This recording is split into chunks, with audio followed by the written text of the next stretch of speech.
आप देख रहे हैं अमेज नाउ। गंगा, यमुना, राप्ती और गोमती के तटवर्ती इलाकों से खबरें आप तक।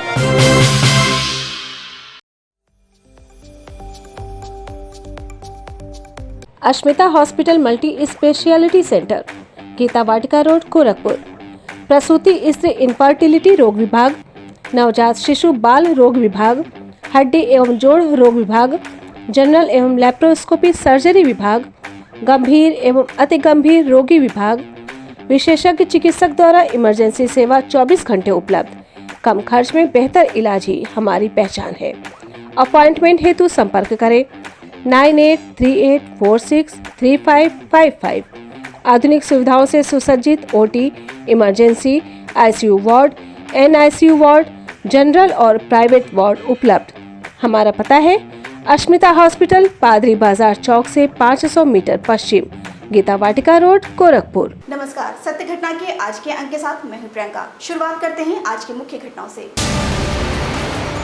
यूपीएससी की परीक्षा में 54वीं रैंक पाकर अर्पित गुप्ता ने किया गोरखपुर का नाम रोशन। सीएम योगी का आदेश, डग्गा मार वाहन संचालकों की आई शामत। बड़े मंगलवार के मौके पर हुई भगवान राम और वीर हनुमान की पूजा, विशाल भंडारे का हुआ आयोजन। विश्व तंबाकू दिवस के अवसर पर लोगों को किया गया जागरूक, निकाली गई रैली। गरीब कल्याण सम्मेलन में पीएम नरेंद्र मोदी ने किया वर्चुअल संवाद, योजनाओं पर विस्तार से की चर्चा। अब सत्य घटना विस्तार। यूपीएससी की परीक्षा में 54वीं रैंक पाकर न सिर्फ अपने परिवार बल्कि पूरे गांव का नाम रोशन करने वाले अर्पित गोरखपुर के सहजनवा के छोटे से गांव नुचई में रहते हैं। अपने माता पिता के साथ खुशियां बांट रहे अर्पित गुप्ता 4 बहनों में सबसे छोटे और अकेले भाई हैं। अर्पित ने यूपीएससी की परीक्षा में 54वीं रैंक हासिल की है। अर्पित की पढ़ाई को देखते हुए घर वालों ने 9वीं कक्षा में अर्पित का दाखिला गोरखपुर के एक इंग्लिश मीडियम स्कूल में करा दिया। हाई स्कूल और इंटर पास करने के बाद अर्पित ने आईआईटी रुड़की से बीटेक किया। बीटेक के बाद उन्होंने सिविल सर्विसेज की तैयारियां शुरू कर दी। पहले प्रयास में उन्हें सफलता नहीं मिली, लेकिन दूसरे प्रयास में उन्होंने टॉप 100 में जगह बनाकर इतिहास रच दिया। वहीं अर्पित के सिविल सेवा परीक्षा में सफल होने की जानकारी मिलते ही उनके आसपास के लोग भी उनके घर पहुंचे और उनको बधाइयां दी। अर्पित की सफलता की जानकारी मिलते ही सीएम योगी आदित्यनाथ ने अपनी शुभकामनाएं गुप्ता परिवार को सांसद रवि किशन के माध्यम से भिजवाई और रवि किशन ने उनसे मुलाकात कर उनको बधाइयां दी। उन्होंने कहा कि होनहार बच्चे कहीं भी सफलता का परचम लहरा सकते हैं।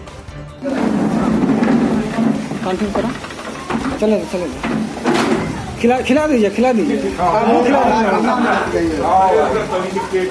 मैं इसका श्रेय अपने माता और पिता को देना चाहूँगा।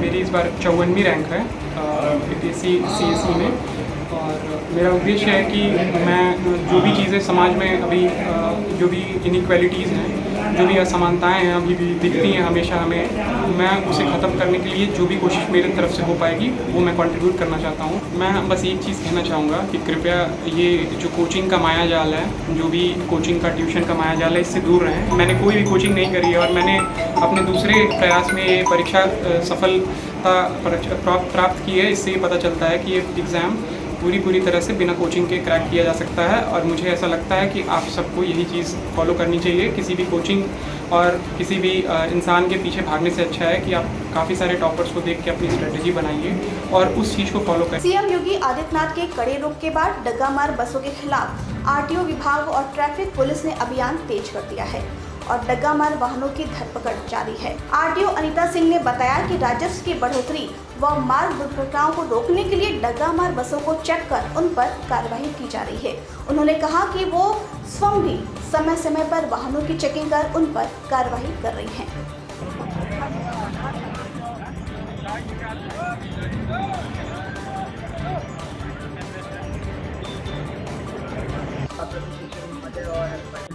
द्वारा भी निर्देश दिया गया। तो अभी हर महीने संभाग स्तर पे भी और जोन स्तर पे भी हम लोग अधिकारियों को जनपद स्तर पे ड्यूटी लगा देते हैं। अभी हमारे परिवहन आयुक्त परिक्षेत्र में सारे हमारे ART फीचर की ड्यूटी लगा रखी है, जिसमें डका मार वाहनों के संचालन में रोक लगाने के लिए ये लोग प्रभावी कार्रवाई कर रहे हैं और कड़ी कार्रवाई कर रहे हैं।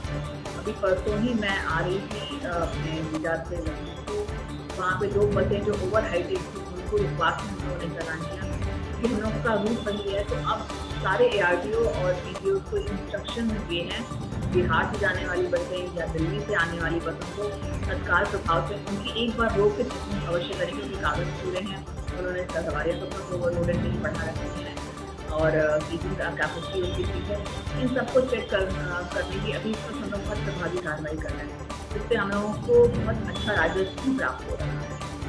जेठ माह के बड़े मंगलवार को जगह जगह भगवान राम और वीर हनुमान की पूजा के साथ ही भंडारे का आयोजन किया जा रहा है। इसी क्रम में गोरखपुर के छात्र संघ चौक पर विशाल भंडारे का आयोजन किया गया। इस मौके पर बड़ी संख्या में लोगों ने प्रसाद ग्रहण किया। इस संबंध में कार्यक्रम के आयोजक रवि प्रकाश श्रीवास्तव ने कहा कि जेठ माह के बड़े मंगलवार को इस प्रसाद के खाने और आयोजन का बड़ा महत्व होता है। उन्होंने कहा कि आगे भी इस तरह के आयोजन का प्रयास होगा।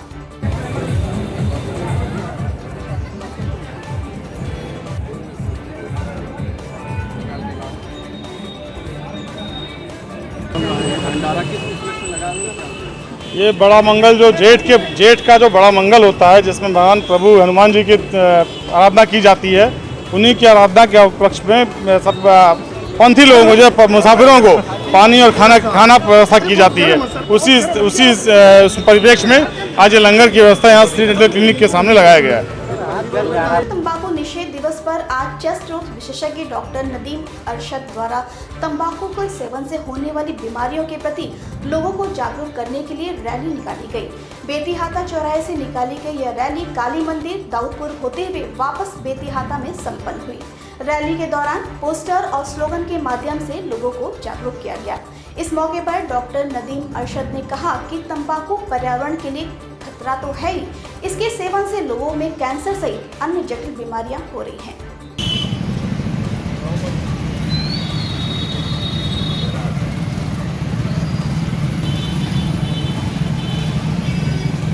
तंबाकू के कारण 10 तरह की बीमारियां होती है, जैसे लंग कैंसर हुआ, फेफड़े का कैंसर हुआ, मुंह का कैंसर हुआ, हृदय रोग हुआ, स्ट्रोक हुआ और क्रॉनिक ब्रोंकाइटिस ऐसी बीमारी होती है। ये खतरनाक बीमारी होती है। हर साल पूरे विश्व में इन बीमारियों के कारण 80 लाख लोग अपनी जान गंवा देते हैं, इसलिए इसका बचना बहुत ज़रूरी है।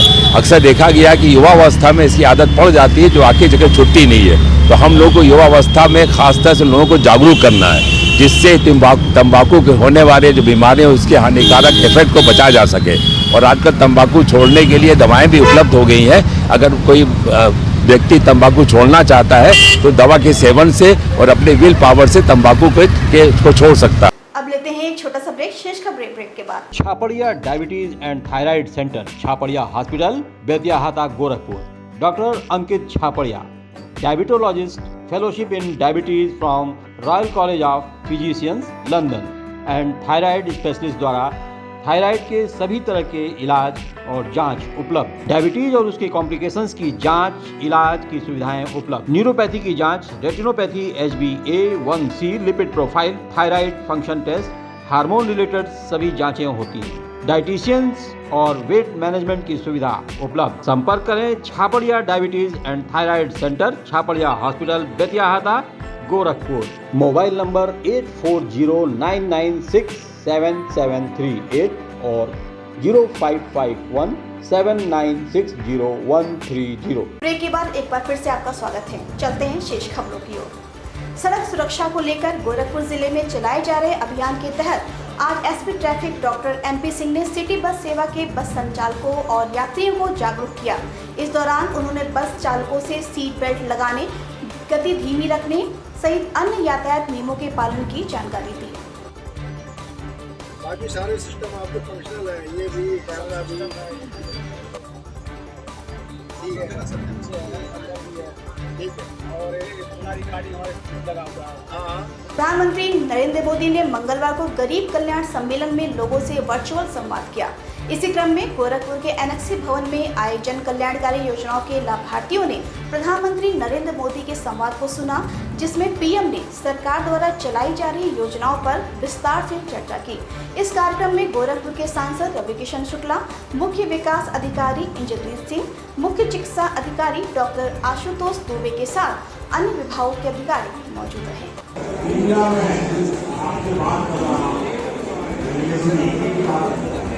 यूपी के बलिया से है, जहां बलिया जनपद के हल्दी थाना क्षेत्र के सोनवानी उत्तर टोला गांव में पिता पुत्र की लाश मिलने से सनसनी मच गई।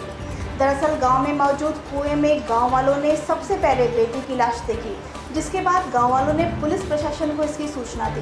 पुलिस जब मृतक बेटे के घर पहुंची तो वहां रक्त रंजित पिता का शव भी पड़ा हुआ था। पिता पुत्र के संदिग्ध अवस्था में मौत पुलिस के आला अधिकारी के लिए एक पहेली बनकर रह गई है। मृतकों के एक रिश्तेदार का कहना है कि पिता उमाशंकर सिंह के 3 बेटे हैं, जिनमें से एक बड़ा बेटा बाहर रहता है, जबकि पिता के साथ 2 पुत्र गांव में रहते हैं। वहीं इस घटना के बाद से ही दूसरा बेटा घर में मौजूद नहीं है। बलिया के पुलिस अधीक्षक रामकरण नैयर का कहना है कि पिता पुत्र की धारदार हथियार से हत्या की गई है। इस घटना के पीछे जमीन विवाद भी हो सकता है। पुलिस हत्या की घटना के हर पहलू का जांच कर रही है। इसकी आगे जब तफ्तीश की गई है तो उनकी और उनके पिताजी की किसी धारदार हथियार से हत्या कर दी है। इस संबंध में अभी फॉरेंसिक की टीम और हमारी स्वाट की टीम, सब टीम्स आ गई हैं और अन्य 2 थानों से बुला करके 2 और टीमें बनाई गई हैं। हत्या का क्या कारण हो सकता है, इसके पीछे जांच की जा रही है। अभी तक की प्रथम दृष्टया कुछ लोगों से पूछताछ में किसी व्यक्ति से ज़मीन विवाद भी सामने आ रहा है और इसमें जो आगे भी जो भी चीज़ें आएंगी उसकी तफ्तीश की जा रही है। जो सामने आएगा आप लोगों को अवगत करवाया जाएगा।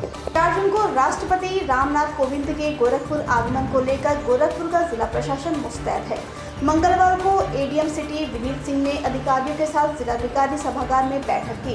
इस दौरान सुरक्षा, राष्ट्रपति महोदय के कार्यक्रम स्थल की तैयारियां सहित अन्य बिंदुओं पर चर्चा की गई। इस संबंध में एडीएम सिटी विनीत कुमार सिंह ने कहा कि ये बैठक अधिकारियों की तैयारियों को लेकर की गई थी। एक समन्वय बैठक थी, जिसमें हमें उनकी तैयारियों को लेकर क्या क्या कार्य करने हैं, सड़क पर क्या व्यवस्था करनी है, उनके निवास स्थल पर जहाँ पर रुकेंगे उसमें क्या व्यवस्था करनी है, इसके अतिरिक्त जहाँ जहाँ उनका भ्रमण कार्यक्रम लगा हुआ है वहाँ पर क्या क्या तैयारियाँ करनी है, उसी को लेकर विभिन्न विभागों के जो कार्य करने हैं उनको लेकर निर्देश दिए गए हैं। और सभी विभागों ने अपना काम पहले से ही प्रारंभ भी कर दिया है, क्योंकि इसके पूर्व में भी एक माननीय एसीएस होम सर और एडीजी सर के द्वारा विजिट किया गया था गोरखपुर जनपद में और सबको निर्देश दिए गए थे। तो कार्य हमारा प्रारंभ हो चुका है, काफ़ी प्रगति है। मेरठ में आयोजित सब junior state level swimming championship में मेडल वापस लेकर लौटे खिलाड़ियों को आज गोरखपुर के रीजनल स्टेडियम में सम्मानित किया गया। इस मौके पर स्विमिंग कोच व सेक्रेटरी अंजनी कुमार मिश्रा ने कहा कि प्रदेश स्तरीय इस प्रतियोगिता में गोरखपुर मंडल के बच्चों ने बेहतर प्रदर्शन कर 13 गोल्ड के साथ ही ब्रॉन्ज मेडल भी जीते। वहीं बच्चों ने भी अपनी खुशी कुछ यूँ जाहिर की। में गोरखपुर मंडल के बॉयज़ ने चैम्पियनशिप लिया है और गर्ल्स ने भी अच्छा प्रदर्शन किया है इसमें, जिसमें कि गोरखपुर के मंडल के बच्चों को जिसमें कि 13 गोल्ड, 8 सिल्वर और 5 ब्रॉन्ज मेडल मिला है। और एक लड़का जो गोरखपुर मंडल से है, जो अजीत यादव नाम का लड़का है, वो इंडिविजुअल चैम्पियन भी बना है पूरे उत्तर प्रदेश में, जो गोरखपुर मंडल से खेला भी था और अपने अच्छा प्रदर्शन किया है उसने। सत्य घटना के आज के अंक में बस इतना ही। तेज सटीक को ताज़ी घटनाओं को जानने के लिए जुड़े रहिए अमेज नाउ के फेसबुक पेज, यूट्यूब चैनल और वेब पोर्टल से। अब आप हमारे कार्यक्रमों को 24 घंटे लगातार डेन नेटवर्क के चैनल नंबर 154 पर देख सकते हैं। इसके साथ अनुमति दीजिए। नमस्कार। Vani mobile Baldev plaza Golghar Gorakhpur. IPhone, OnePlus, Samsung, Vivo, Oppo, Realme, MI, Lava, Tecno Moto ये सभी प्रोडक्ट उपलब्ध हैं। हमारे यहाँ सभी प्रकार की उत्कृष्ट आधुनिक और लेटेस्ट मोबाइल उपलब्ध। बलदेव प्लाजा गोलघर, राजेंद्र नगर, गोरखनाथ और हाटा कुशीनगर जनपद में भी वाणी मोबाइल की सभी सेवाएं उपलब्ध। Mobile number 918687419008।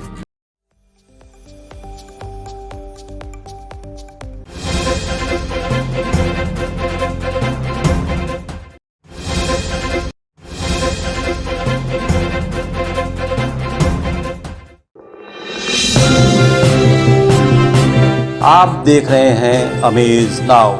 गंगा, यमुना, राप्ती और गोमती के तटवर्ती इलाकों से खबरें आप तक।